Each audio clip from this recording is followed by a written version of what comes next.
Good afternoon everyone. How are you? Selamat siang teman-teman semua. Apa kabar? Hope you are doing great, right? Perkenalkan nama saya Halung dan saya salah satu tutor bahasa Inggris di LIC Bali. Dan kebetulan pada saat ini tidak terlalu sibuk, jadi menyempatkan diri untuk membuat vlog. Hari ini kita akan coba membahas dulu tentang alasan-alasan kenapa bahasa Inggris kita susah berkembang. Let me tell one case. Actually, I'm teaching English as well. Dan ketika saya mengajar bahasa Inggris, many people come to me and then they ask me, Mr. Alung, apa sih cara tergampang untuk bisa belajar bahasa Inggris, untuk cepat memahami bahasa Inggris? Karena saya udah coba belajar otodidak, mau hafal, artinya mau hafal kosakata, whatever ya, listening, tapi tetap saja nggak maksimal hasilnya seperti itu. Nah, itu yang akan kita bahas hari ini. Tapi sebelumnya biar nggak terlalu serius, ngeteh dulu.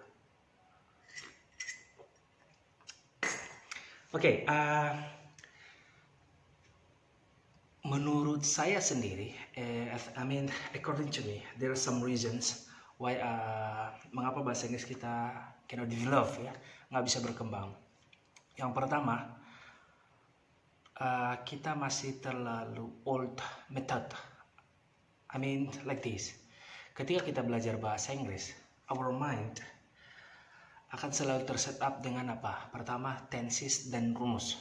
Jadi whatever is that, apapun itu, selalu rumus dan rumus. For example, ketika seorang bertanya, belajar tentang simple present, rumusnya apa? Jadi otak kita seakan-akan sudah di set up dengan rumus. That's the first reason. Jadi terlalu old, ya. Dan I think we need to develop more. That's it. Yang kedua, kita masih terlalu pasif. Ada beberapa alasan kenapa kita pasif. Pertama, karena memang kita mengetahui bahasa Inggris kita nggak bagus. Nah, dari case tersebut, ya otomatis kita jadi malu untuk ngomong bahasa segala macam. Itu shy. Terus yang berikutnya, sorry to say, kadang kita yang ingin belajar bahasa Inggris saja belum tentu juga bisa menggunakan bahasa Indonesia yang baik. Jadi alasannya kenapa kita nggak bisa bahasa Inggris, salah satunya itu bahasa Indonesia saja pun kita belum tentu benar. Ya, contoh umpamanya kemarin saya pergi dengan si ini ke mall, for example. Sebenarnya kalimat yang baik adalah harus ada subjek, predikat, dan objek. Jadi yang benar adalah saya dan dia pergi ke sini kemarin. Itu yang benarnya. Tapi whatever is that, itu kira-kira. Terus yang berikutnya, motivasi yang salah. Saya sebut di sini motivasi yang salah karena seperti ini. Kita kadang mau belajar ketika kita ada target tertentu. For example, kita buat anak SMA. Ketika pengen ujian, baru mereka belajar dengan sangat sungguh-sungguh. Ya, of course, they achieve the target. Mungkin hasilnya akan bisa, but does it work? I think no. Kenapa? Karena fungsi dari bahasa itu sendiri adalah how to make someone understand what we are talking about. Membuat lawan bicara kita mengerti.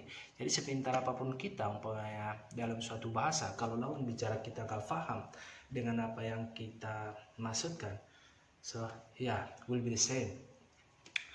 Terus otak kita mungkin terlalu menggunakan satu partisi dalam artian seperti ini. Ketika kita belajar bahasa Inggris, kita identik dengan apa? Google Translate maybe. Di sana kenapa? Karena translate dari bahasa Indonesia ke bahasa Inggris ataupun sebaliknya. Padahal itu salah satu yang membuat kita nggak berkembang. Kenapa? Karena dalam bahasa Inggris, bagaimana cara mengecip biar kita lebih bisa menguasai bahasa Inggris itu sendiri? Jangan belajar one partisi. One partisi itu terlalu monoton dengan mencari bahasa Indonesia ke bahasa Inggris, bahasa Indonesia ke bahasa Inggris, bahasa Indonesia ke bahasa Inggris. Why don't we try, for example, kenapa kita coba yang menguasai yang praise, artinya udah satu kata yang mempunyai makna sendiri. So for example, looking for, artinya mencari. Nah, setelah dari sana kita coba cari sinonim dari looking for, mencari. Bisa juga search, find, dan sebagainya. Otomatis dengan konsep seperti itu, kita mempunyai vocab yang akan lumayan, yang akan meningkatkan kemampuan kita dalam conversation. Dan yang terakhir, metode kursusnya yang kurang tepat. Di sini kenapa saya bilang kurang tepat? Kita masih identik selalu dengan menghafal. Contoh, hari ini saya akan menghafal 5 kosakata. Okay, fine. Maybe you can. Next day or tomorrow, you will 5 kosakata. Lagi ya 5 kosakata, 5 kosakata, 5 kosakata, 5 kosakata. Tapi ujung-ujungnya lupa. Why? Karena yang kita hafal adalah kata-kata dan saja. Jadi kalau kita hanya modal menghafal kosakata tersebut dan tidak bisa mengapply-nya ke dalam bahasa Inggris, it will be useless. Akan sia-sia juga. Kenapa? Karena mentranslate dari bahasa Indonesia ke bahasa Inggris, we cannot make it pure, ya. Jadi nggak bisa langsung. For example, kamu harus melakukannya. You must do it. Kamu harus dapat. For example, kita buat contoh di sana. Kalau mungkin kita artikan dia di sana words per word adalah you must can, ya.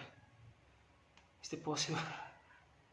Nah, seharusnya adalah you must be able. Kira-kira seperti itu. Jadi ini salah satu alasan kenapa bahasa Inggris kita nggak berkembang. So that's why untuk teman-teman yang masih sangat beginner dalam belajar bahasa Inggris, don't give up. Don't be shy. Apa lu malu? Karena di sini kita semua dalam proses belajar. Thank you everyone, and I will see you in the next video. Keep trying. Bye bye.